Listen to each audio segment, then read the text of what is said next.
Hello, we are Chemist Try It, and this is Chemistry in Action. For today, we will be talking about gas laws and gas stoichiometry. Gas laws are physical laws that describe the properties of gases, including Boyle's law and Charles' law. In this video, we will be focusing on Charles' law. The experimental gas law, more commonly known as Charles' law, explains the relationship between the volume of a given mass of gas and temperature, also known as law of volume. This law states that volume and temperature are directly proportional to each other. It describes the expansion of gases when they are heated. Keeping it simple, we can say that as the temperature of any particular gas increases, the molecules in that gas exhibit increased movement. As soon as the movement of the molecule increases, there is an increased number of collisions. What happens is that the molecules begin to hit the walls of the container more frequently, and that too with an increased amount of force. If the wall of the container is flexible, say a balloon, the pressure will remain constant, thereby allowing the volume to increase. However, if the container is inflexible, the more frequent collisions will result in increased pressure. In case you play ping pong, chances are that you might have frequently come across a dented ping pong ball. How do you troubleshoot such a situation? You might have let your ping pong ball float on warm water for some time.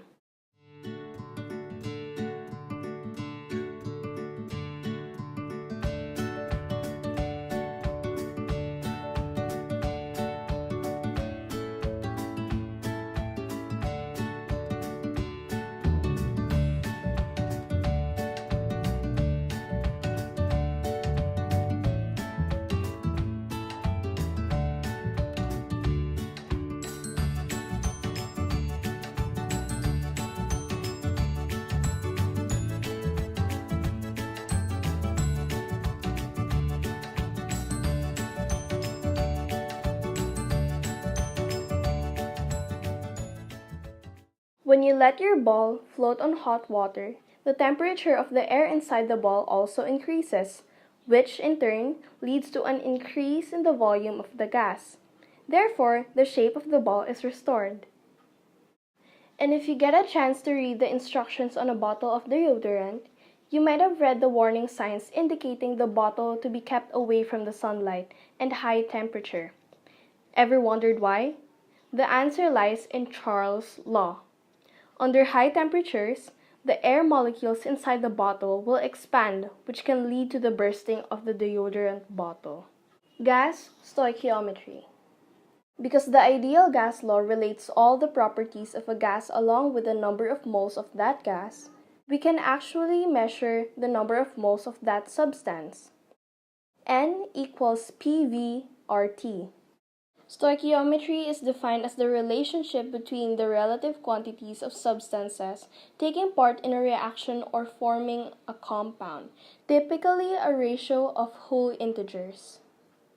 Here's an example. First, we need to determine the moles of O2 produced, just like any other stoichiometric problem. With the moles of oxygen determined, we can now use the ideal gas law to determine the pressure. The volume and the temperature are already given to us, and R is a constant. We want to contribute to the society by making them more aware that gas laws are used in everyday life. That's it for today's video. Hope you enjoyed it, and don't forget to like, share, comment.